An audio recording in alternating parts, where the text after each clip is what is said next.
بلی خوفناک کہانی۔ ٹی وی آن کرنے کے بعد بھی ایسی ادھیڑ بن میں لگا رہا۔ فون کی گھنٹی بجی تو امی کی کال تھی۔ جب سے کراچی آیا ہوں امی تقریباً روز ہی 10 سے 11 بجے کے درمیان کال کر کے خیریت لیتی تھی۔ آج بھی معمول کے مطابق کال تھی، مگر امی پوچھنے لگی وہ کون سی بات ہے جو تمہیں الجھا رہی ہے، اور میں چاہ کر بھی امی کو بتا نہیں پایا۔ بس اتنا ہی کہہ سکا کہ تھکن ہے، دم کر دے۔ میری عادت اور امی کا معمول تھا کہ گھر سے نکلتے ہوئے اور سفید سونے سے پہلے دم کیا کرتی تھی، تو کراچی آنے کے بعد بھی یہ سلسلہ فون کے ذریعے جاری رہا۔ تسلی سے ہو جاتی ہے، اور پھر ماں کی دعا، جنت کی ہوا والی بات سے اگلی صبح پھر فیکٹری اور زندگی کی گہما گہمی۔ شام میں ہمدانی ہاؤس اور پر اسرار خاموشی۔ وہ آواز اب کم آتی، ہال میں یا سیڑھیاں چڑھتے ہوئے دبی دبی سی محسوس ہوتی، مگر کمرے میں نہیں آتی تھی۔ مگر جب بھی آتی آواز میں وہی بین اور بے حد وحشت۔ کچھ روز اسی طرح گزر گئے، کوئی قابل ذکر واقعہ نہ ہوا، البتہ اس مولوی صاحب کا آنا جانا رہتا تھا۔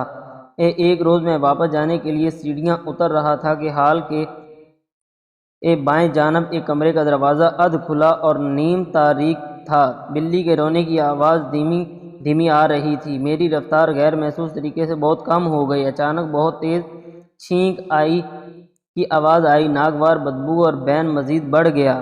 پتہ نہیں کیوں مجھے ایک عجیب سے ڈر نے گھیر لیا۔ اس کمرے سے دفتن مولوی صاحب باہر نکلے۔ وہ اذکار بلند آواز میں پڑھ رہے تھے، اور ساتھ ہی آغا جانی۔ ان کے چہرے پر مردنی چھا رہی تھی۔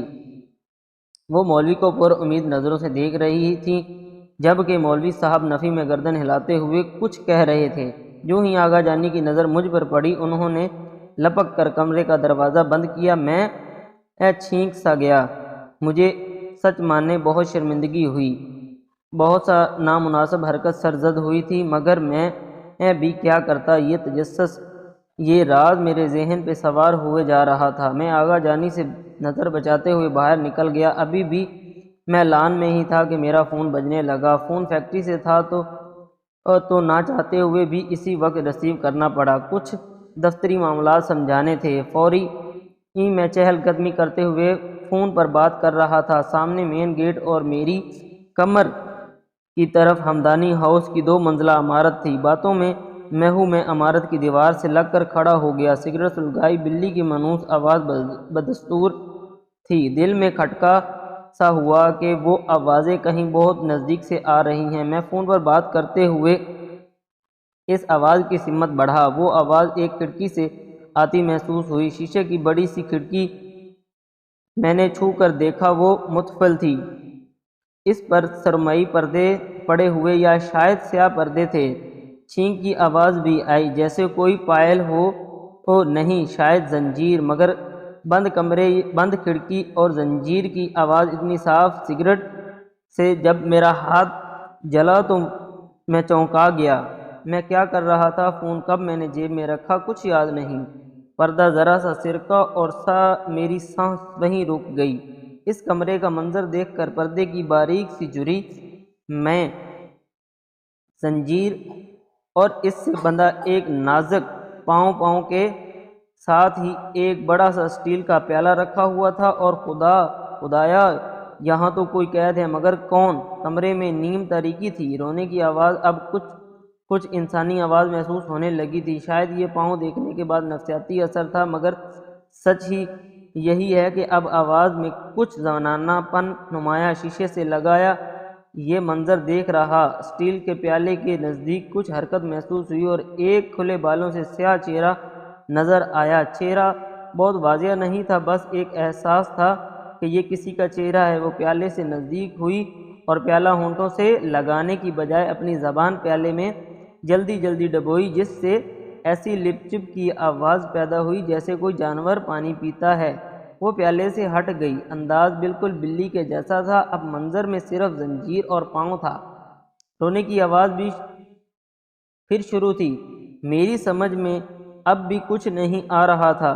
یہ سب جو میں نے دیکھا، یہ کیا ہے؟ فیکٹری سے دوبارہ فون آنے لگا، اور میں لمبے لمبے قدموں سے لان پار کر کے مین گیٹ عبور کر گیا۔ تمام راستہ کشمکش میں مبتلا رہا، 100 طرح کے خیالات، اور وہ منظر جو جیسے میری پتلیوں پر چپک کے رہ گیا تھا۔ وہ پاؤں اور پیالہ گھر پہنچ کر فریش ہوا، عشاء ادا کی، امی کی کال آئی تو ان سے کہا دم کر دیں۔ میں اپنی اندر ایک بے چینی اور خوف محسوس کر رہا تھا۔ وہ کھڑکی بند تھی مگر اس کی زبان دودھ کے پیالے میں ڈبونے سے لپ چپ کی جو آواز پیدا ہوئی وہ اب تک میرے کانوں میں گونج رہی تھی۔ میں خود کو نارمل رکھنے کی کوشش کرتا رہا مگر ناکام، سخت بے دلی اور خوف۔ میں نے ٹی وی آن کر لیا۔ نیشنل جیوگرافک چینل سے کوئی ڈاکومنٹری آ رہی تھی ہائیناز کے بارے میں۔ میں دلچسپی سے دیکھ رہا تھا کہ اچانک میرے پیچھے کچھ گرنے کی آواز ہوئی۔ میں نے مڑ کے دیکھا تو ٹائم پیس فرش پر گرا تھا اور ایک کالی بلی اس کے گرد منڈلا رہی تھی۔ اف میرے خدایا! میں صوفے سے تقریباً اچھل کر کھڑا ہو گیا۔ میں سوچ رہا تھا یہ آئی کہاں سے اور اب اسے کیسے بھگاؤں۔ اتنے میں بیڈ روم سے ایک بھوری بلی آتی ہوئی نظر آئی۔ ایک سفید بلی میرے پیروں کے درمیان سے گزری۔ اب میں پوری طرح خوف زدہ ہو کر صوفے پر چڑھ کر بیٹھ چکا تھا اور میرے اطراف طرح طرح کی بلیاں اچھل کود رہی تھیں، غرارے لے رہی تھیں۔ مجھے کچھ سمجھ نہیں آ رہا تھا۔ دیکھتے ہی دیکھتے پورا کمرہ بلیوں سے بھر گیا۔ میں بری طرح چیخ رہا تھا۔ ان کی تعداد مستقل بڑھتی جا رہی تھی۔ میں نے امی کو پکارا۔ اس کے ساتھ ہی میرے دل میں آیت الکرسی کا خیال آیا۔ میں نے بلند آواز میں آیت الکرسی کا ورد کرنا شروع کیا۔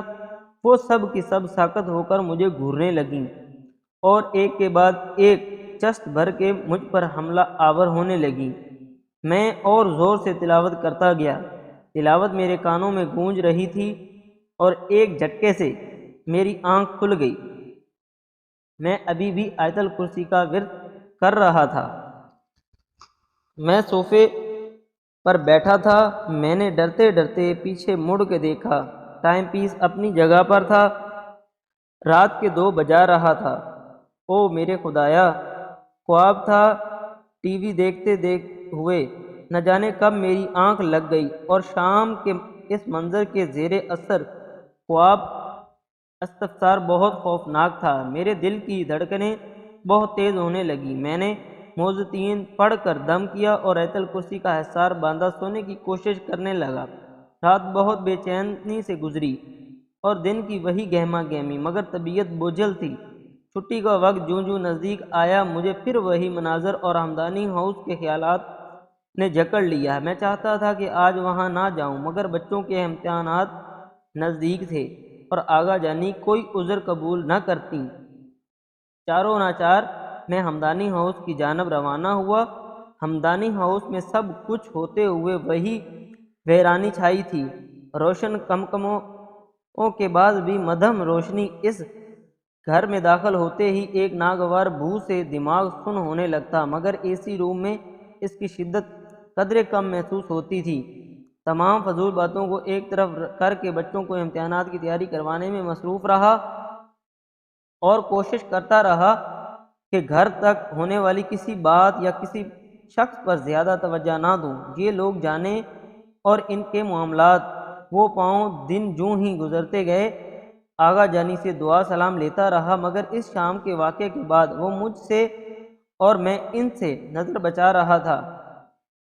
بہرحال میں نے ایک غیر اخلاقی حرکت کی تھی جس پر میں واقعی ہی شرمندہ تھا مگر ایک تجسس برقرار تھا کہ آخر وہ قیدی کون لڑکی ہے۔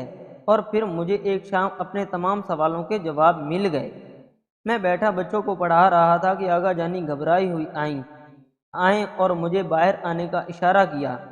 میں باہر گیا تو وہ ہال کمرے میں اسی دروازے کے باہر کھڑی ہاتھ مل رہی تھی۔ میں نے سوالیہ نظروں سے دیکھا تو بولیں اذان میاں وجاہت کسی کام سے شہر سے باہر ہیں اور ممکن ہے کہ کچھ روز وہاں مزید لگ جائیں۔ زرنگار کہیں مصروف ہے، کیا آپ ہمیں اسپتال لے جا سکتے ہیں؟ میں نے فوراً حامی بھر لی۔ انہوں نے کہا ایمبولینس کا انتظام کریں۔ مجھے تعجب ہوا کہ یہ تو نارمل ہے، ایمبولینس کی کیا ضرورت؟ میں نے وہیں سے کال کر کے ایمبولینس منگوائی۔ ایمبولینس کے آتے ہی آغا جانی نے کہا اذان میاں آپ کو تھوڑی ہمت کرنی ہوگی اور وفاداری کی قسم لینی ہوگی۔ گو کہ آپ پر بھروسہ کرنے کے علاوہ اس وقت کوئی چارہ نہیں۔ آپ ہماری اولاد کے جیسے ہیں، ہم چاہتے ہیں کہ آپ ہمارے معاشرے میں ہمارا تماشا نہ بنیں، اس لیے اب جو بھی حالات آپ کے سامنے آئیں انہیں راز میں رکھنے کا وعدہ کیجیے۔ میرے دل نے کہا کسی معصوم کو قید کیا ہوا ہے، اب یا تو وہ لڑکی مر گئی ہے یا اس کی حالت نازک ہے اور آغا جانی راز فاش ہونے کی وجہ سے مجھے اعتماد میں لے کر اس کی لاش کو ٹھکانے لگانا چاہتی ہیں۔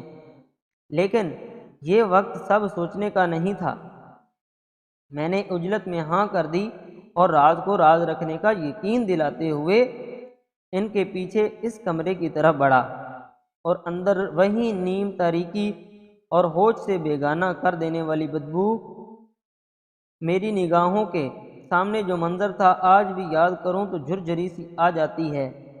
وہ سیاہ لباس میں ملبوس، بال کھلے، ایک 24-25 سال کی لڑکی تھی، زردی مائل رنگ اور آنکھیں باہر کو ابلی ہوئیں، چہرے پر وحشت برس رہی تھی۔ اس کی آنکھیں بھوری چمکدار بالکل بلی جیسی تھی، مگر اس کے بیٹھنے کا انداز سب سے عجیب تھا۔ دونوں پاؤں ٹانگیں موڑ کر پیچھے اور دونوں ہاتھ آگے کی طرف زمین پر رکھے، وہ اپنی زبان سے لپ چپ کر کے اپنے ہاتھ چاٹ رہی تھی، اور کبھی اپنا پاؤں، اس کے پاؤں میں زنجیر تھی جس کے باعث بہت گہرا زخم ہو گیا تھا اور اس سے مواد رس رہا تھا جسے وہ مستقل چاٹ رہی تھی۔ اف خدایا، یہ کیا چیز ہے؟ مجھے خوف کے ساتھ گھن آنے لگی۔ ایک لمحے کے لیے مرد ہو کر بھی میں لرزا گیا اور مجھے یہ قبول کرنے میں کوئی عار نہیں تھا کہ مجھ پر اس کی دہشت سوار ہو چکی تھی۔ آغا جانی اس کو پچکارتی ہوئی اس کے قریب گئیں تو وہ بلی کی طرح ان کے پیروں میں لیٹنے لگیں اور چاروں ہاتھ پیروں کے بل بلی کی طرح کھڑی ہو گئیں۔ اس کی آواز دھیمی غراہٹ میں بدلتی گئی۔ جیسے ہی مجھ پر اس کی نظر پڑی میں دل میں ہی آیت الکرسی کا ورد کر رہا تھا۔ آغا جانی نے اس کی زنجیر کا تالا کھولا اور مجھ سے کہا کہ اذان میاں، یہ زنجیر پکڑیں جو ابھی تک اس کے پیر میں پڑی ہوئی تھی۔ مجھے اپنی سانسیں رکتی محسوس ہوئیں۔ مجھے فوراً مجبور میں نے اپنے وہ زنجیر تھامی۔ مجھے لگا یہ بلی نما لڑکی ابھی مجھ پر جپٹ پڑے گی، مگر آغا جانی مسلسل اس کی سر پر اور کمر پر ہاتھ پھیر کر اسے پچکارتی رہی اور ہم اسے کسی چوپائے کی طرح چلاتے ہوئے کمرے سے باہر لے آئے جہاں ایمبولینس کے ساتھ آئے رضاکار موجود تھے۔ اس لڑکی کے پاؤں میں زخم کی وجہ سے اس سے چلا نہیں جا رہا تھا۔ رضاکاروں نے آغا جانی سے کچھ بات کی اور ایک نے بڑھ کر اس لڑکی کی کمر سے نیچے ایک انجیکشن گھونپ دیا۔ وہ گھررائی اس پر جپٹی، میرے ہاتھ سے اس کی زنجیر چھوٹ گئی تھی اور اس نے آن کی آن میں رضاکار کو اپنے سخت نوکیلے لمبے ناخنوں سے زخمی کر دیا۔ دوسرے رضاکاروں نے بڑھ کر اس لڑکی کو قابو کیا، مگر اب تک انجیکشن کے زیر اثر لڑکی کے اعصاب ڈھیلے پڑنے لگے اور وہ بے جان ہو گئی۔ اس سارے عمل کے دوران میں تماشائی بن کر کھڑا رہا تھا۔ مجھے یہ لڑکی اور یہ حالات ابھی تک سمجھ نہیں آ رہے تھے۔ آغا جانی کی آنکھوں میں آنسو مجھے ہوش میں لائے اور میں نے بڑھ کر انہیں تسلی دینا چاہی۔ وہ بزرگ خاتون پھوٹ پڑ کر رو دیں۔ صورتحال ایسی تھی کہ اندازہ لگانا مشکل تھا۔ اصل معاملہ کیا ہے؟ اتنی دیر میں اس لڑکی کو اسٹریچر پر جکڑ کر ایمبولینس میں سوار کیا جا چکا تھا۔ میں اور آغا جانی دوسری گاڑی میں اسپتال روانہ ہوئے۔ سارے راستے وہ روتی رہیں۔ میرے پاس ان کے ان گنت سوال تھے، مگر یہ وقت مناسب نہیں تھا۔ اسپتال پہنچ کر آغا جانی نے مطلوبہ ڈاکٹر سے رابطہ کیا اور اس لڑکی کو ایڈمٹ کر لیا گیا۔ اندر اس لڑکی کے زخم صاف کیے جا رہے تھے اور میں آغا جانی کے ساتھ باہر بیٹھا تھا۔ آغا جانی نے کسی کو کال ملائی اور بات کی۔ سلام دعا کہنے کے بعد کہنے لگی زیبا کے پیر کا زخم ناسور بن رہا ہے۔ میں وہاں سے اٹھ کر فاصلے پر جا کھڑا ہوا سگریٹ کی بہت طلب ہو رہی تھی۔ رات کے 9 بج رہے تھے مگر بھوک تو گویا اڑ ہی گئی۔ ہاتھوں کے طوطوں کے ساتھ تو اس لڑکی کا نام زیبا ہے۔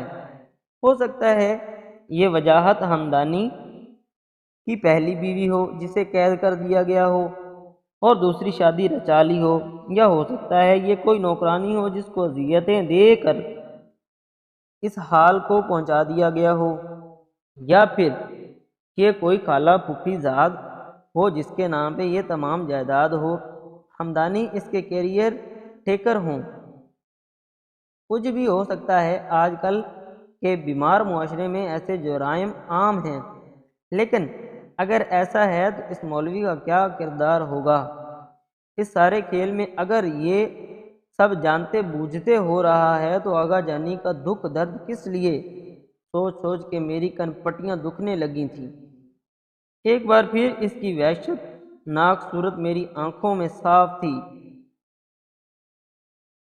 صاف رنگت، چمکدار آنکھیں، سیاہ لمبے بال۔ اگر وہ نارمل ہوتی تو واقعی حسین دکھتی، مگر اس موجودہ حالت میں اس کا تصور اور اس کا چھپٹنا نوچنا دل دہلانے کو بہت تھا۔ سگریٹ ختم کر کے میں آغا جانی کی طرف پلٹا۔ کال ختم ہو چکی تھی، اپنی چادر سے آنکھوں کے کنارے خشک کر رہی تھی۔ میں اخلاقی اقتدار بالکل ہی کھو بیٹھا تھا۔ ان سے پانی جوس وغیرہ کا پوچھا تو انکار کر گئیں۔ ایک یاسیس اور سوگواری ان کے چہرے پر نمایاں تھی، مگر وہ گمشدہ زیبا جس کمرے میں تھی اس کے دروازے کو گھورتی ہوئی گویا ہوئی۔ زیبا میری بیٹی ہے، میری بیٹی، ہاں میری بیٹی وجاہت سے 4 سال چھوٹی۔ آپ اس کشمکش میں ہیں کہ انہیں ایسا کیا ہوا ہے، ان کی یہ حالت کیوں ہے، اور یہ بات ہم نے آپ سے کیوں چھپائی؟ اس پریشانی کے وقت میں آپ نے ہماری مدد کی ہے۔ اذان میاں، آپ ہمارے محسن ہیں۔ جی آغا جانی، میں شروع ہوئی سے اس گھر میں اس راز کی تہہ تک جانا چاہتا تھا، مگر کیونکہ یہ آپ کا نجی معاملہ ہے تو میری ہمت نہ ہو سکی تھی۔ کیا زیبا بیمار ہیں؟ کوئی دماغی نفسیاتی بیماری؟ آغا جانی کے چہرے پر تعصب پھیلا، صاف دکھائی دیا۔ میری بات یقیناً دکھ دے گی تھی۔ اولاد کی یہ حالت ہو تو ماں پر کیا گزرے گی، اس کا اندازہ مجھے سوال کرنے کے بعد ہوا، مگر بات زبان سے پھسل چکی تھی۔ وہ گویا ہوئی، کاش اذان میاں ایسا ہی ہوتا، یہ کوئی بیماری ہوتی تو ہم دنیا کے بہترین ڈاکٹروں سے رابطہ کرتے، زیبا کو ٹھیک کرنے کی ہر ممکن کوشش کرتے، مگر اب ہم نا امید ہو چکے ہیں۔ یہ کوئی بیماری نہیں۔ نفسیاتی مریضوں کے گھر میں کیا ایسا ہی ناگوار بو ہوتی ہے جیسی آپ نے ہمدانی ہاؤس میں محسوس کی ہے؟ آغا جانی ہر بات میرے سامنے صاف کرتی جا رہی تھی۔ ہم نہیں جانتے کہ اس آصیب کی خبر لوگوں کو ہو اور ہماری بیٹی کا تماشا بنے۔ وہ اور ہم پہلے ہی بہت ذلت سے دوچار ہو چکے ہیں۔ کیسی ذلت آغا جانی؟ اور یہ سب آصیب وہ سب کچھ بتانے پر آمادہ تھیں، مگر میری بے چینی فطرت یہ سوال پہ سوال اٹھائے جا رہی تھی۔ ڈاکٹر نے آ کر بتایا زیبا کے پاؤں کی بینڈیج کر دی گئی ہے، مگر زخم سڑنے کی وجہ سے زیبا کو تیز بخار بھی ہے اور معدے میں انفیکشن بھی ہے۔ ہمیں رات اسپتال میں رکنا تھا۔ جاری ہے۔ امید کرتا ہوں میری یہ ویڈیو آپ کو اچھی لگی ہوگی، اور میری ویڈیو اچھی لگی ہے تو میرے چینل کو لائک کریں، سبسکرائب کریں اور بیل آئیکن کے